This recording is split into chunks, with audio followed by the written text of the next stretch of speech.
Bismillahirrahmanirrahim. Assalamu alaikum. Peace be unto you.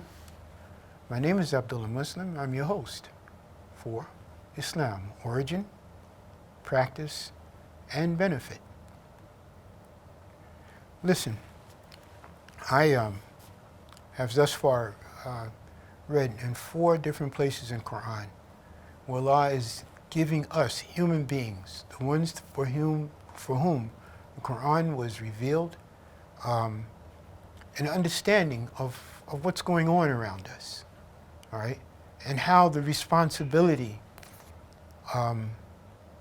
ultimately, because of the free will He's given us, of avoiding these traps and snares that are set by Iblis, all right? How to avoid them. How to avoid these traps, how to avoid these snares, and how to move on with our lives in a way that's beneficial to Allah's creation. That is all the human beings, all the animals and the trees and the weeds and the insects and the birds and the air and the water and the fish, how to be a benefit to those things, because that's what Allah has made us for. Deenul Fitra, remember that. The Deenul Fitra. So, I was relating to you the chapters where these things are mentioned so we can get an understanding. We, as human beings, get an understanding. So, this is chapter 17, verses 61 through 65. Behold, we said to the angels, prostrate to Adam. Again, they prostrated except Iblis. He said, shall I prostrate to one whom you did create from clay? He said, don't you see, this is the one whom you have honored above me? He couldn't stand being honored. You know, he couldn't stand that Adam, our common ancestor, black, white, red, brown, yellow, okay? We have a common ancestor, okay? I don't know the origins of the name Adam. I'm sure there's a linguist or someone who can tell us what the origins of that word is, okay? That name, okay? But he said, don't you see, this is the one you have honored above me?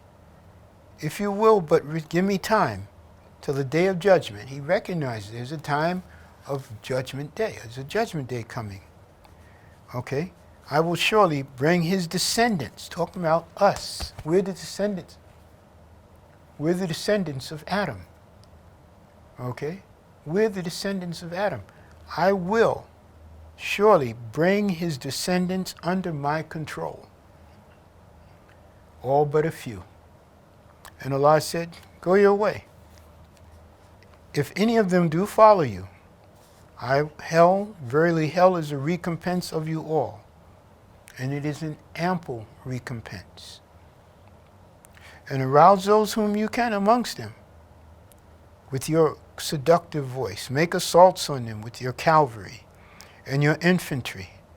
Mutually share with them wealth and children, and make promises to them. But Satan promises them nothing but deceit. As for my servants, you have no authority over them. Enough is your Lord for the disposer of affairs. Your Lord is he that makes the ship to go smoothly for you through the sea, in order that you may seek of his bounty, for he is unto you most merciful. Okay, 1850. Behold, A'udhu billahi minash shaitanir rajim, Bismillahir Rahmanir Rahim. Behold, we said to the angels, prostrate to Adam. There's that prostration again. And they prostrated. The angels prostrated, except Iblis. He was one of the jinn, and he broke the command of his Lord. And he said, will you then take him and his progeny as protectors rather than me? And they are enemies to you? Evil would be the exchange for the wrongdoers. I call them not to witness the creation of the heavens and the earth, not even your own creation, nor is it for me to take as helpers such as lead men astray. Once again, this is Allah telling us. He's telling us, You see, the Quran is a book of information that tells you what you need to know if you find yourself in dead-end problems. You find yourself, you say, oh, what am I going to do? And you know, in Western countries, suicide is a big issue. I mean, you got countries like Switzerland that has what they call euthanasia programs. They'll help you kill yourself. Why? It's not our right. We didn't create ourselves. We don't have the right to take ourselves away from here. You wait long enough, you're going to die. You don't have to rush it, because in and of itself, there's a punishment in that. So, then we go to 116 through 123. When we said to the angels, prostrate yourselves to Adam, they prostrated themselves, but not Iblis. He refused. Then we said, O Adam, verily this is an enemy to you and your wife. So let him not get you both out of the garden, so that you are landed in misery. Look at the world around us. I don't want to get into that right now, but I mean, think about the problems that we have. Think about the problems with alcohol, or the problems with gambling, or the problems with drugs, or the problems with murder, or the problems with people fighting and brutalizing each other with our fists. One of the primary forms of what we call, what's been called entertainment is what? Watching people fight each other. Well, who do you think's going to win the fight? Okay? Or watching people have sex and pornography. People who are now called sex workers in America. I don't know what they call them in other parts of the world. But look, the things that we're facing is misery. You ask the people involved in these industries if they enjoy the work they do. I enjoyed fixing airplanes. Okay? But people involved in that type of work, I don't think they enjoy it.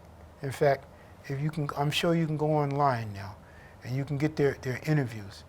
And they don't say that this is good work, I really enjoy it. No, they don't. What their compensation is, I'm making a lot of money. Think about it, misery. Because even when they make that money and they go out and they buy that Lamborghini or that Bugatti or whatever they got to drive, or their own private airplane, or buy their own private island or whatever, they're still miserable. Still looking for sakina. Remember that word? Sakina, tranquility. And you got Muslims who have less than nothing. Well, how can you have less than nothing? Who have little or nothing. And talk to them. They're happy. I've seen it. At any rate, there is therein enough provision for you not to go hungry nor to go naked. He's talking to Adam. Allah is talking to Adam. Nor to suffer from thirst, nor from the sun's heat.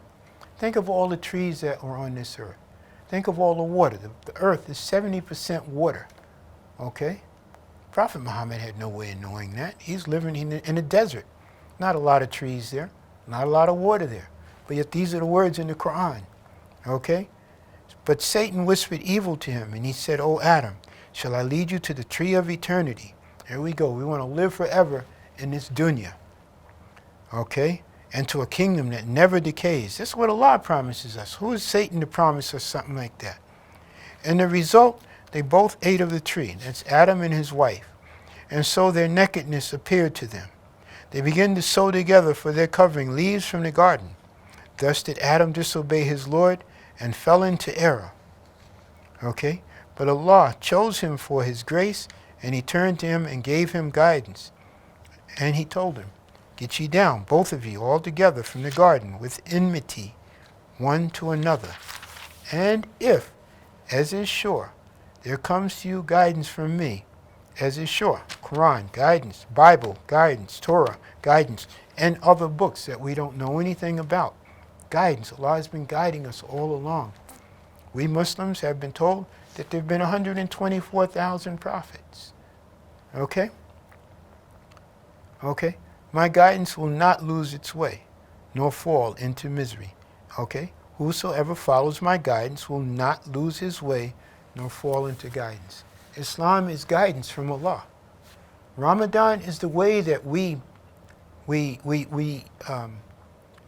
reinforce that guidance in our consciousness. Assalamu alaikum rahmatullahi wa barakatuh.